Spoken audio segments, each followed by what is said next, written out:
but also brought Eric to the court they formed, and began listing his so-called crimes.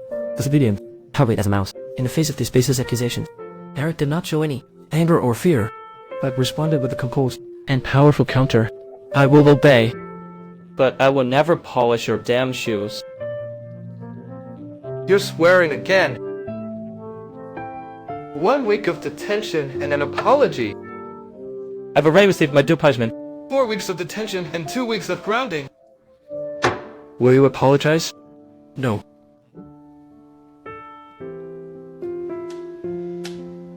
Two more weeks of community service and 8 weeks of grounding. To discipline your vile attitude of disobedience. You may leave now. This shocked everyone present. Eric was not intimidated by the president's power. Instead, he defended his dignity this way. Days of labor should symbolize equality and hard work. But the vice president was unyielding, missing no opportunity to humiliate Eric. He even ordered him to dig a pointless deep pit. This was clearly a meticulously designed humiliation. Although Eric felt unwilling to avoid unnecessary trouble, he could only comply.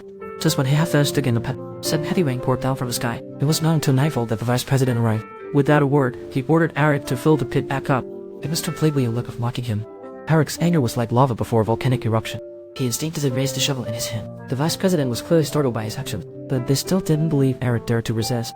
In the end, he suppressed his anger deep inside. Solemnly, he filled the pit back in. When he finished all the work and arrived at the cafeteria, only a few staff remained. A girl named Maria brought him some food. This kind gesture was like a ray of sunshine in winter, warming Eric's weary soul. In the days that followed, Maria often stayed to keep Eric company. Unconsciously, the two developed different feelings. Although the school clearly prohibited talking to the kitchen staff, the two falling in love still hit it off. After sports class that day, Pierre told Eric that tonight was Monk's night. As expected, this was the president's masterpiece. They would choose disobedient classmates and punish them in extreme ways. Eric knew he couldn't escape this calamity. Returned to the dorm, he took all possible precautions for self-defense. First, he pushed the table against the door and wedged it tightly with books against the doorknob, holding one stick tightly in hand. Then he turned off the lights, staring at the door with a serious expression. Suddenly, the doorknob started to turn mildly. Eric's heart raced and his palms were sweaty. He was ready for a desperate fight. As the fell water splashed into the room, a horrible stench quickly filled the air, making it hard for Eric and Pierre to breathe. This is such humiliating behavior. Under the cover of night, he took the bucket of sewage. He quietly slipped into the council president's dorm and pulled the power switch, just to prevent him from reacting in time. Then he poured the dirty water all over the president's face. As a result, Eric got beaten up and publicly exposed the president's hypocritical face. The annual swimming competition arrived as scheduled. This sport was Eric's strong suit. He set the highest record when he enrolled, so laying attended to this time was driven. Even more like kicking candy from a baby. That baby, you might Maria to watch the competition, hoping for her support and witness on this important day. However, Maria's response of Eric puzzled. Will you win? Here come, I'll win. Do you dare? Do you have the guts to win? If only he didn't know. The championship had actually been predetermined. Do you have the guts? Do you dare to win?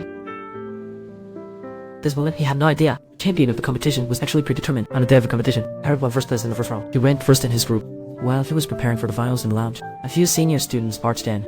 Their attitude was arrogant and assertive. They demanded Eric to throw the final on purpose, to let the championship go to the chairman's son. Just when Eric was in a dilemma, the PE teacher came in. In a firm tone, he told Eric to definitely win.